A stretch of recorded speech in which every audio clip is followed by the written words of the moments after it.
Hi, everyone. This is Talk Back. It is Tuesday, October 19th, just 2 weeks away from the November 2nd local elections. In Colchester, we're voting for all of the local election people, including selectmen. And we have as our guest today again in a continuing series of talks with Mary Bylone, the first selectman of Colchester, who is running for re-election.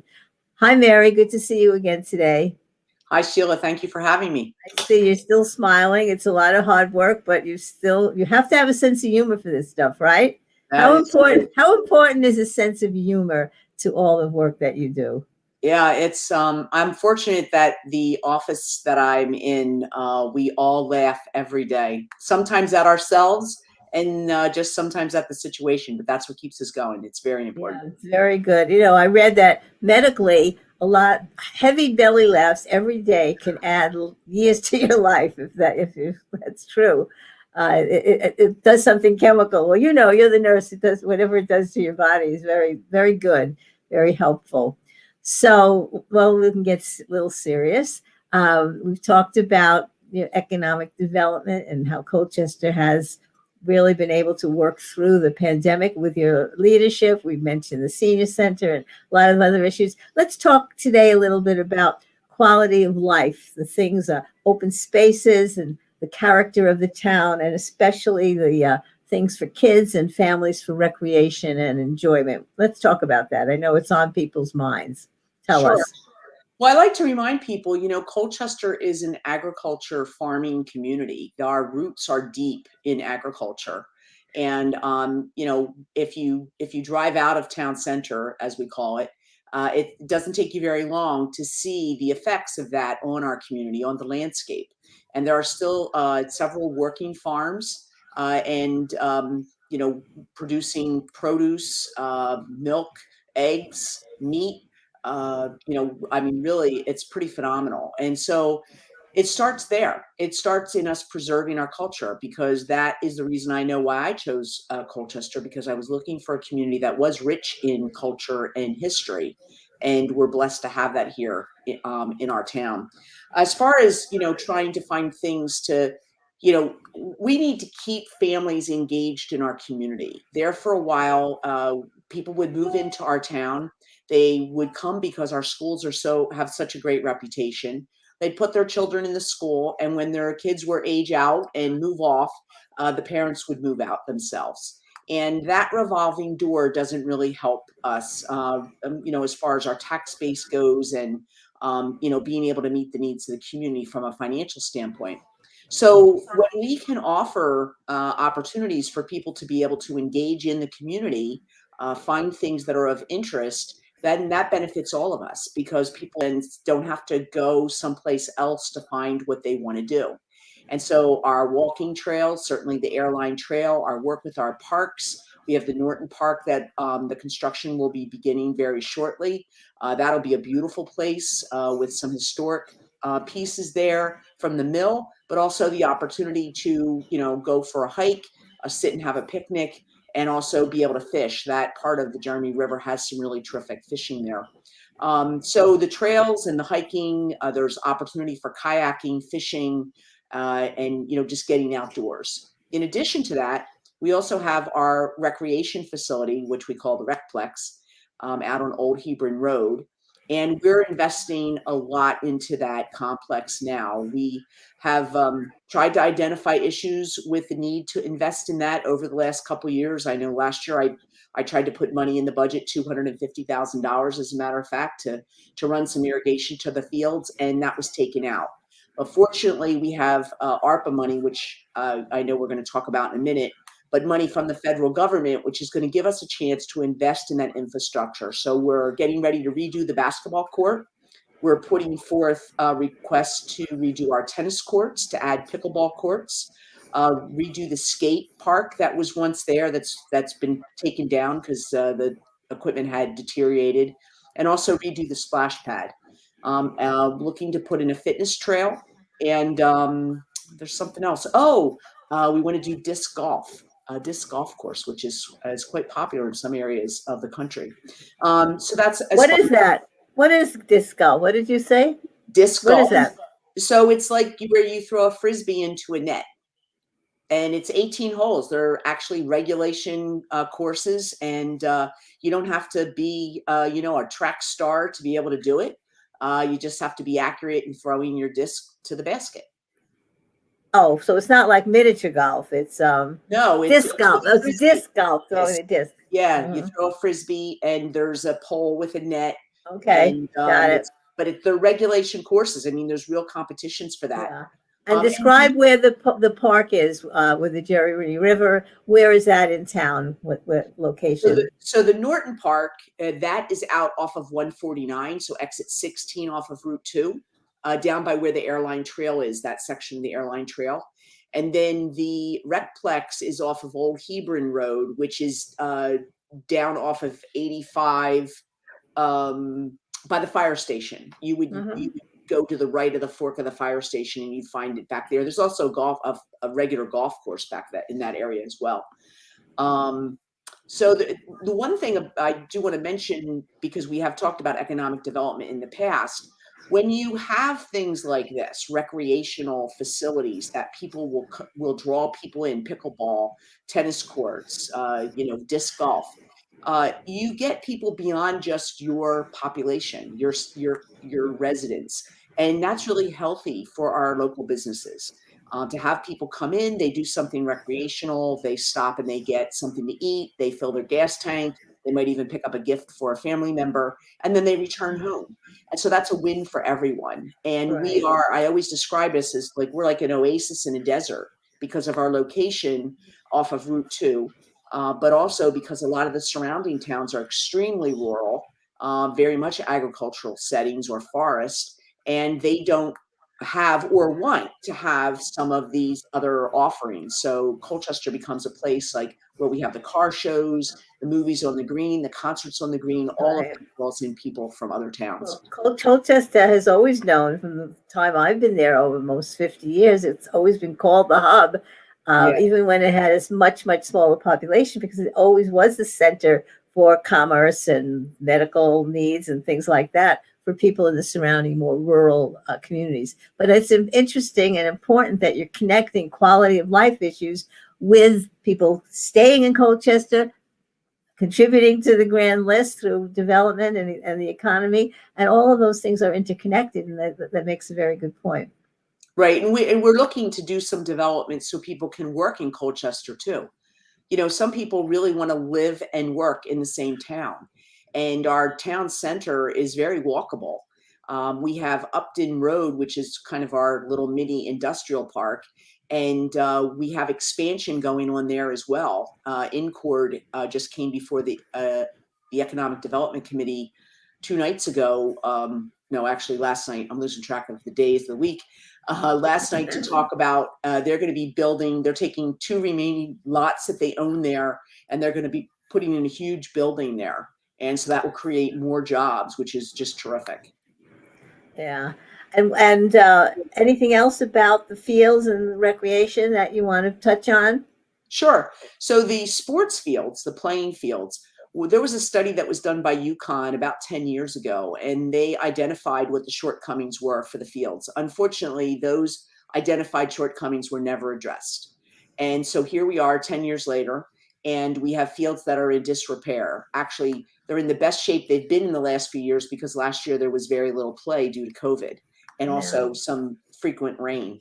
And in that study, it was determined that we needed to irrigate the fields. We needed to have more fields because we were overusing the fields we had. And we also needed to designate practice fields versus playing fields. And so now we're able to move forward. We're going to be installing a main to bring a water main to be able to bring water into the complex. And then we will be irrigating R1 and R2. That they're the priority fields, and then eventually we'll over the next year get to the remaining fields using ARPA money, and that will really be a great help to keeping the fields in good shape. But we need more fields. When you compare us to other communities with the number of people and the demand on the fields, we really need about 4 more playing fields. So we'll have to look at purchasing some land. There are a couple opportunities that we've looked at out there, and try to figure out how we can work that into the plan as well as we move into the future. Right. So when you talk about having these priorities for these fields and recreation facilities, you're talking about getting those priorities into your budgets. How does, and everybody wants to pay less taxes. So the question is, how do you balance, again, the needs of the town versus the pocketbook needs of your people, and getting these quality of life issues in and paying for them? That's the big issue. It sure is. It's a bigger challenge than I probably thought it would be. One thing, again, we do have this $4.68 million that's come from the federal government. It is a one and done. And everyone thinks the money can go 5 times as far as what it really can go. But we are going to take advantage of that money and use that for these types of projects that ordinarily people might say it's a wish list, right? But they're things that we do need in our community, but they're not critical priorities, like making sure you can pay for the heating oil, for example, in the schools. So the committee is focused on trying to make sure that we use that money in that way. In addition, I think as far as the budget goes, Sheila, I've learned a lot now in 2 years about the budget, and some things have been frustrating for me. This determination that we must be at zero, because that makes it impossible to have any growth whatsoever. As a matter of fact, it requires that you cut programming, because there are certain bills that go up that you have no control over, like electric and fuel, and you've got to pave the roads, etc. So if that increases, but you say you'll have zero, then you have to take something out that you had in the budget the year before. And you just can't keep doing that. We're doing that now 2 years in a row on the town side. And that can become dangerous. If we look back over the history of the town, we'll see where that was done before, and the price that was paid in the following years after that, with huge spikes in the need to spend money. So I think that we can do a better job of educating the community on what the ask is, because people hear, oh, Mary put forth a budget for 5.24% increase. But we needed to talk more about, well, what does that really mean? Because for some people, that was like $50 a year extra in taxes. And if we sat down and said, this is what we can have, if the average homeowner spends $50 more a year in taxes, some people would spend less. And yes, some people would spend more. That's what average means, right? But there was a lot of gain that could have been had by doing that. But instead of talking about what was the real impact, everyone got hung up on this 5.24% increase, as if it was thousands of extra dollars people were going to spend. So I learned some lessons in that process. And I think next go around, I'll do a much better job of articulating what the ask is and what the impact of that ask is on each community. I think you make an excellent point, because your opponents and sometimes Republicans in general make it so easy for people to want to vote for them, because it's so easy to just say, hey, no more taxes. We're never going to raise your taxes, and vote for me. And it's not easy, like you're saying, to figure out the proper way to show all the nuances of that, right? To work through, to get the priorities straight, and to let people know the impact and how it might be $50, but that's $50 that you might not have to spend to go out of town to play golf or pickleball or something, right? Right. Yeah, I mean, we need to invest in smart growth. This is not about reckless spending. It's about responsible spending. And, I'm not necessarily fiscally conservative as much as some people, but I am fiscally responsible. And I think we need to identify what the needs are to run the town. And then we need to find ways to pay for that without it always being on our shoulders. I'm a taxpayer just like they are, like you are. I would love zero taxes and more programming every year. Who wouldn't vote for that? But it's just not possible. Exactly. But it's a longer conversation, a little more complicated. It requires education to really get down, as you're saying, to the explanation for why people will want to pay maybe $50 a month more in their taxes. A year, the entire year. You're absolutely right. So, but you're lucky this year, as you're saying, we have some money from the ARPA funds, the American Rescue Plan Act, I guess, funds, and Colchester's getting almost 5 million. And we talked a little bit about it last time, but apparently there has been the first session with some recommendations. And so, how is that going? What are your thoughts on that? Yes, so the ARPA committee, which is made up of community members. I am on the committee, but I am not a voting member.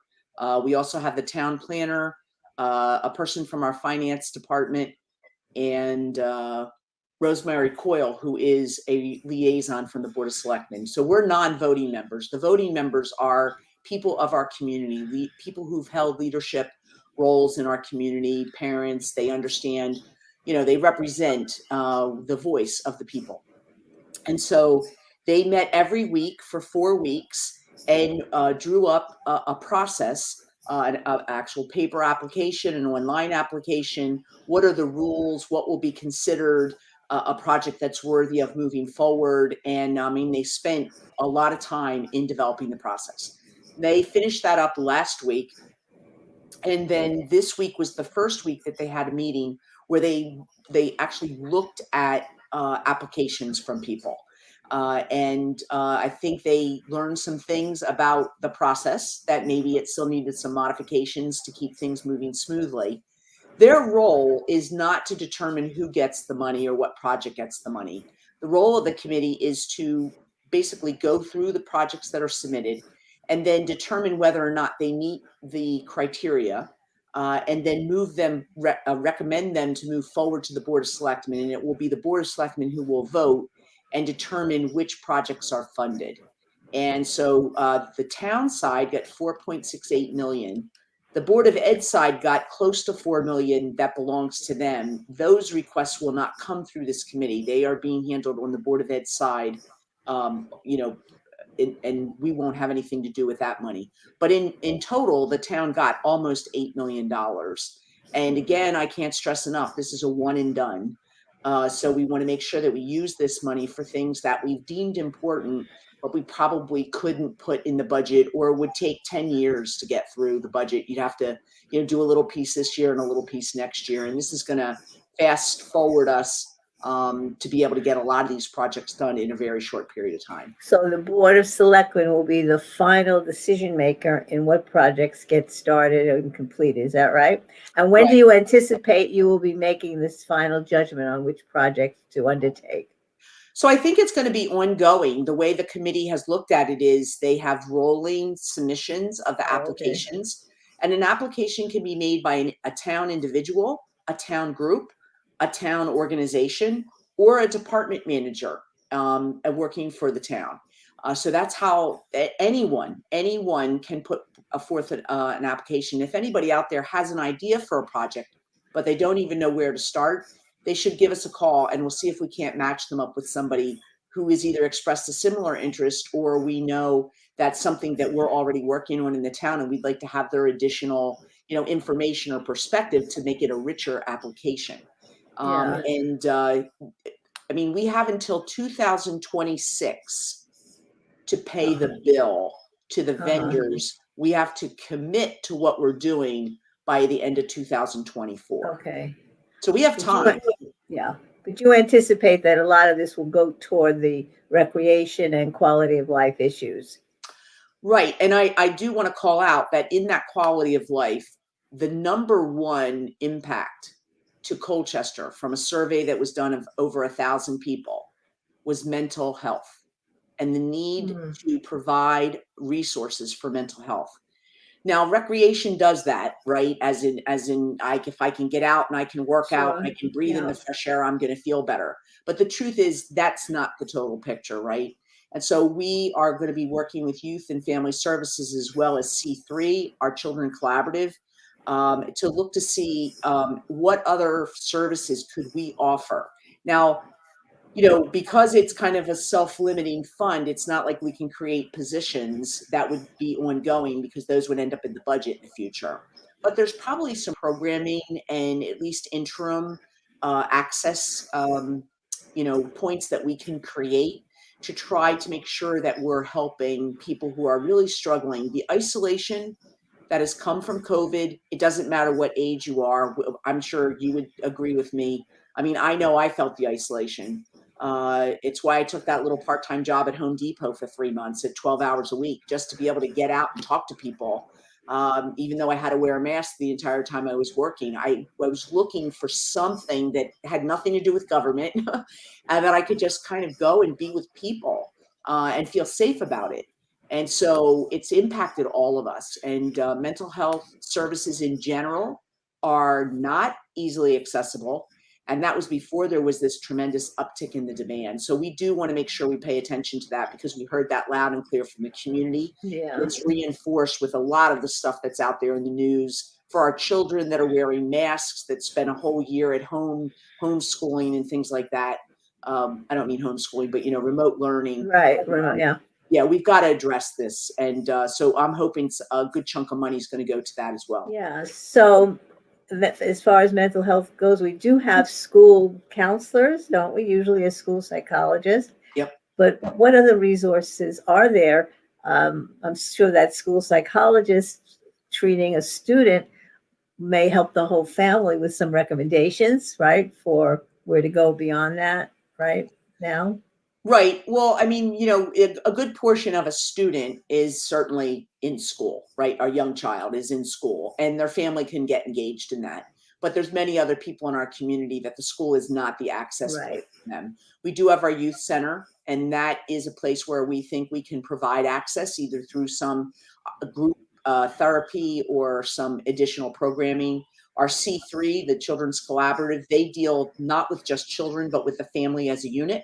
And so we are hoping that they're going to bring forward a request for some money they have programs already, but they could be doing more if they had more funding. They're completely self-funded, other than the town and the Board of Ed gives them a total of $60,000 between the two sides. But that's not really enough for all the programming demands. No, what about the senior center? Of course, obviously that's a big issue when it comes to mental health for seniors. The center is wonderful for giving you a sense of belonging and social activity, but it's not enough at all. Right. And they have expanded some of their programming, but they still, I go there once a month. I do pet therapy there with Stitch. And then I also go there and hold community conversations with the group. And their in-person attendance is still down because, of course, a lot of the people just don't feel safe to come out. Right. I'm wondering if that's going to change now that the boosters are becoming readily available. And I heard, we're soon to have, that might have happened today, Moderna's been approved for its booster, et cetera. I think that might be a game changer for some people feeling safe to come out and participate in the building itself. But they are doing some remote, they do remote exercise and remote programming. So you mentioned a survey, and I'm thinking this all connects to your communication skills and connects to the campaign and what you're talking about, how to work budgets and get the information to the public. Has the public had any input other than this informal information they can give to ARPA?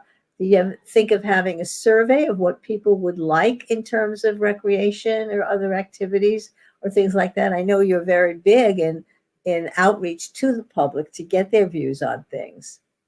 So the committee itself has had some discussion around that. I know we posted something on Facebook asking people for ideas, and the number one idea out there was a community center with a pool. Which certainly it goes well beyond $4.68 million, as we all know. But I don't know if they're going to do a formal survey. I know that, for example, with the playground, Tiffany Quinn, who's the director for Park and Rec, she's held several in-person meetings with parents to find out what they want. What are the additional pieces of equipment they want in the playground? We had 8 pieces donated by Incord. But they are mostly rope type pieces of equipment, and people would like a sliding board and swings, a few of your more traditional things. So Tiffany's been holding meetings. There's another one Wednesday to hear what the parents want. She's been getting some quotes on equipment. We're going to expand that playground to a larger area a larger footprint so that we can put in some additional pieces of equipment. The equipment in that playground was 30 years old, and we couldn't get any replacement parts for it. And just for the purposes of saying, it has to be Right. certified so we can be insured. Yeah. And so Yeah. you can't just get in there with a couple clamps and some duct tape and make things right. You have to do it with the real part. So Right. We talked last time a little bit about publicizing all the good things in Colchester, the tourism aspect, but just mentioning these fields, the Norton Park, the rec field. Is there a pamphlet or some informational piece of writing someone can pick up and say, oh, I can go to the Jeremy River today, or I can go play pickleball at the rec fields? Is that something that might be in the works so that not just Colchester people, but other people coming to one of the stores can pick up the pamphlet that says, oh, here you are. This is what's available. Stay in Colchester and do something. Right. So it's interesting that there has been no money budgeted for economic development for years. I mean, zero. So not enough to even put a pamphlet out. But we have had discussion about it. We've tried to add things to the website because that is free. What I think the front runner project on this is going to be the Agriculture Commission has asked to put together a kind of a farm tour type of brochure. And, very supportive of that, very excited to get their feedback. They had a meeting yesterday, had a lot of discussion about that. So I expect that something will be coming forward, and I think it's something we can produce at a pretty low cost, and then also make sure that it's available as a PDF on the website for those people who are just, electronic and don't really want to carry around paper. So Okay. You're right, Sheila, it needs to be done. The other piece of this is we need signage that drives people to know what there is in town. For example, if you're on the airline spur trail and you're trucking along, do you know that within a half mile you can be downtown and have lunch and get your dog groomed or go pick up your prescription? I mean, Right. it's right there. Everything is right there, but we Right. don't have any signage that directs people Yeah. to that point. So. Yeah. So before we get to talking about the campaign and issues involved in campaigning, are there any other issues of substance, things going on that you want to mention, bring up today? Well, we're about to take delivery of the ambulance. We Uh-huh. actually have it. They're putting in some of the radio mounts and stuff today. So that's really exciting because the ambulance that it's replacing is in pretty bad shape. And then we did get the bonding approved for the fire apparatus, and we opened the bids last week, and they've selected the company that will get the work. And they're finalizing the design of, making sure that everything's exactly what they wanted on these pieces of equipment. And then that will go and they will start to be built. It will take about a year to be able to get delivery of the equipment. But we're very excited about that. Very excited. Okay, good. So now let's talk about the campaign. Some people think that politicians are always campaigning and they campaign too much to get elected and then reelected. What's your thinking on that? And why is it important to campaign? And what are your high points and I guess low points? Because I'm sure you have some of those too. Yeah, I mean, I think it's necessary to get out and touch the voter, so you can listen. I mean, that's key. You need to hear what's important to them. It doesn't mean that every single person, their wish list can be made, they can be made happy, but it is important that they're heard. And I think that, we shortchange or underestimate the power of listening. And so I have spent a lot of time doing that. I did it when I campaigned the first time. I've done it while I've been in office. And of course, I'm out there doing it now. Because I believe I'm always a better leader when I take the time to hear how other people are receiving the message or what's important to them, what's frustrating or what's working. I enjoy sometimes when somebody says, I'm really glad you're doing X, because so many times people tend to focus on the things that aren't working, but it's good to know when we're doing something that really is working. So I think, campaigning, it's an unfortunate necessity, but it's the only way to make sure that people have an informed a decision when they go to vote. And I get people who tell me all the time, well, I vote in the presidential election, but I don't bother in the municipal election because why bother? And I challenge them to say, listen, it's not the president who determines what your property taxes are, whether your road gets paved, or when the brush along the side of the sidewalk gets cut, or any of that stuff. That is municipal government. So as far as I'm concerned, it's the most important day-to-day operational impact that we have in our lives. So we need to get engaged and participate in the process by getting educated on the candidates and find the ones that match up with the things that we think are important to us, and then vote for them. Right. And I'm assuming your emphasis is on positive campaigning. I've read many books, history books, and in every big campaign, there's usually a big controversy on somebody going negative. Uh, have you thought about that? I think sometimes the other side that's working against you is using negativity, not in a very nice way. How do you stay positive and keep your head going, keep your head up while this is all happening around you? So I stay positive by staying focused on the reason why I'm doing this. I believe in always asking why. When you know the why, it's much easier to do the hard work and the heavy lifting and stay focused when things maybe aren't going the way you would like them to, right? It's easy for us to be excited when everything's lining up and, we're all singing Kumbaya. But it takes real leadership to be able to get through the tougher times. And so that's how I get through those tough times. I stay focused on what the work is, why I'm doing it, and that energizes me. As far as the negativity, I will say straight out, my opponent is not only viciously attacking me and in a personal way, but he is attacking the slate of people that I'm running with, and also the volunteers and their families. And I have never imagined that this would happen in Colchester. I have enjoyed working across the aisle with my fellow Republicans to get things done. I did that when I was on the Board of Ed.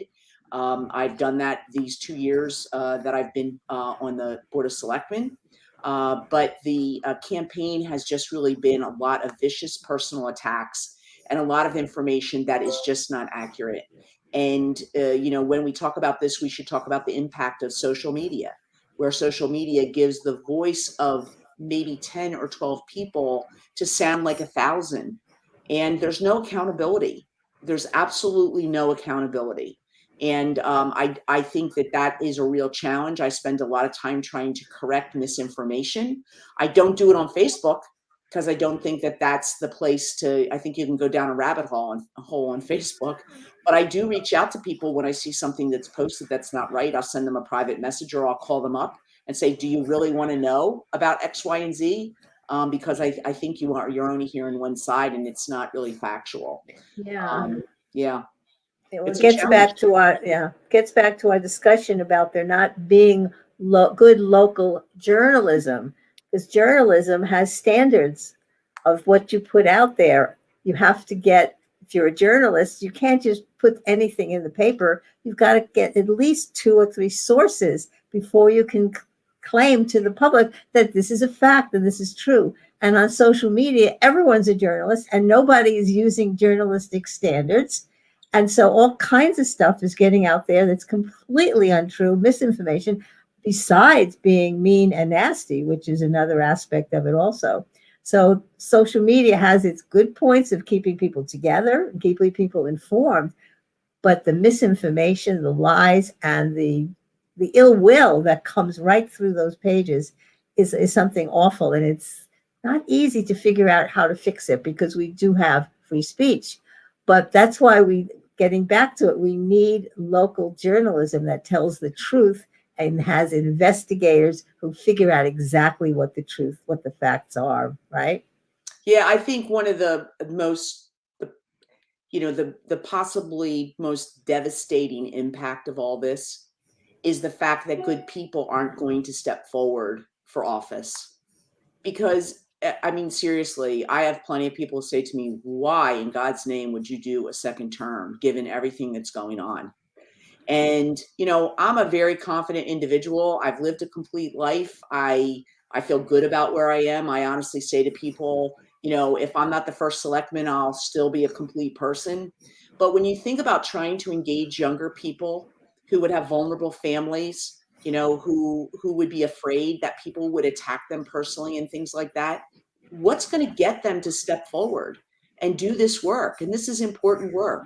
So that's the part that really bothers me. I mean, yes, I get frustrated and angry when I read things that are not factual about me, but I worry about what's the downstream impact for those people who are thinking this Yeah. might be something they want to do, and just say, Yeah. yeah, you know what, I can do something much easier, make more money, and not have to worry about the personal tax Right. or my personal safety, because I do worry for my personal safety. I know, isn't that outrageous that public figures are getting threatened? And you see what's happening in school boards all around the country, where school boards are being excoriated and personally threatened for recommending mask mandates in the schools and things like that. It's beyond thinking of what could go on in America. And it is discouraging. But you mentioned young people. Do you have young people in your campaign that are working? Because that's very important. I know, being in the Democratic Party, we have a wing of young people as part of the town committee, because we want to encourage them to get involved. So anything happening in your campaign along those lines?